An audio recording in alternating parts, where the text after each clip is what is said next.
저희 감천문화마을이 도시 재생산업으로서 이게 우뚝 서서 한 걸음 앞에 나가는 도시라고 저희들은 이야기를 하고 싶어요.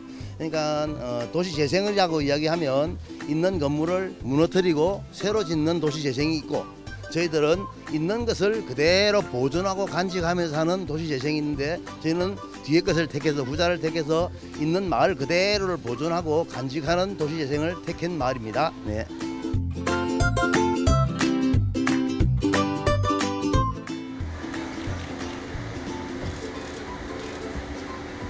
안녕하세요.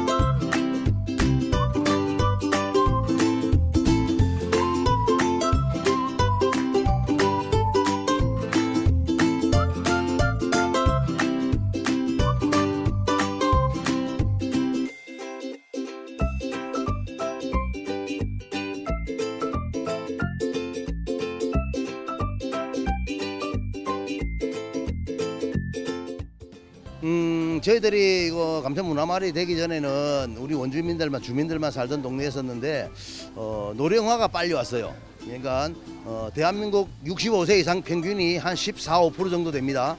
그렇지만 저희 마을에는 지금 현재 65세, 만 65세 이상의 인구가 30%를 넘었어요.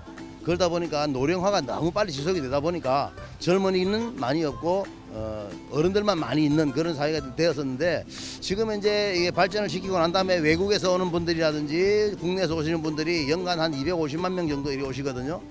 그분들에게 저희들도 최선을 다해서 뭐 이렇게 피해 없이 재밌고 즐거운 구경을 하게끔 최선을 다해 노력하고 있는데, 아무래도 많이 오시면 저희 주민들한테 조금이라도 피해가 가는 것은 사실입니다.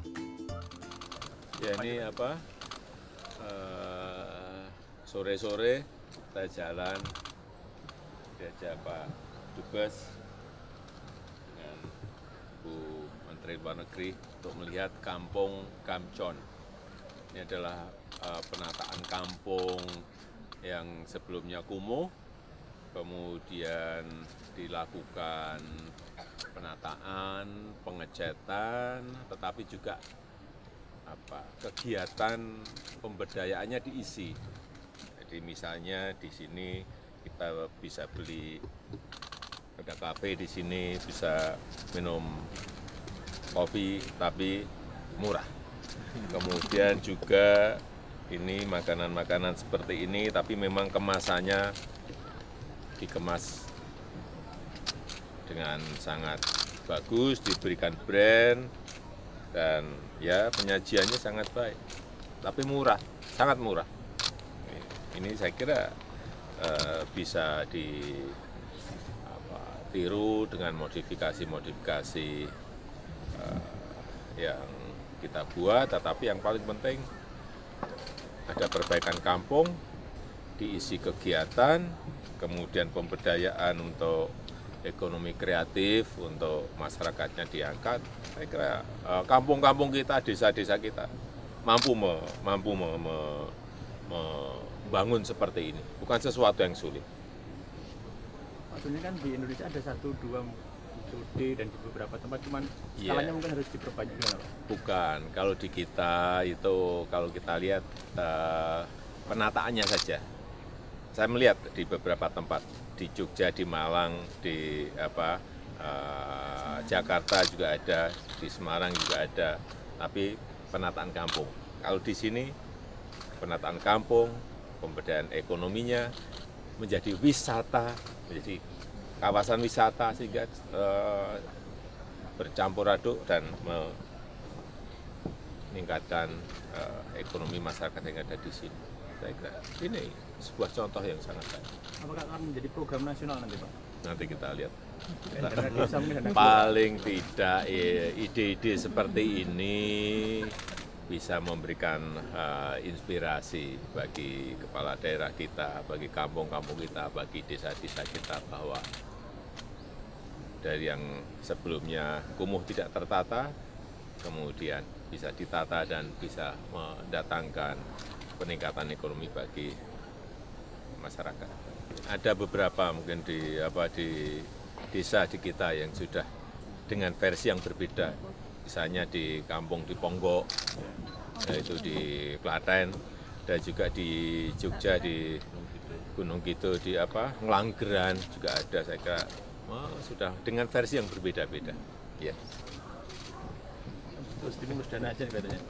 Butuh stimulus dana aja kelihatannya. Nah itu justru itu yang sering justru sering membuat kreativitas kita turun tuh karena kebanyakan dana.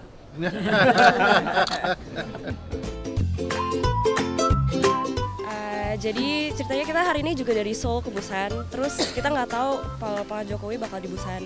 Tadi adik saya bilang, oh Pak Jokowi ada di Busan, tapi kayak ya udahlah nggak kepikiran mau ketemu gitu kan.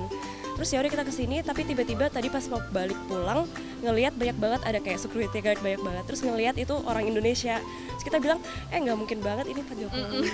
Terus beneran Pak Jokowi. Jadi ya begitu. Terus kita cuma kayak duduk doang. Pas dia turun kita kayak Pak Jokowi, Pak Presiden. Terus dia kayak acknowledge kita, terus dia kayak bilang sini gitu kayak. Ya, nggak nyangka banget sih. Nggak nyangka banget sih. Tapi very pleasant surprise. Ya. Ya. 너무 두 분 다 인사하신 모습에 너무 호감도 많이 가고 사진도 찍어달라고 얘기했거든요. 또 가게도 들려주셔서 물건도 많이 팔아주시고 너무 감사합니다. 건강하셨으면 좋겠어요.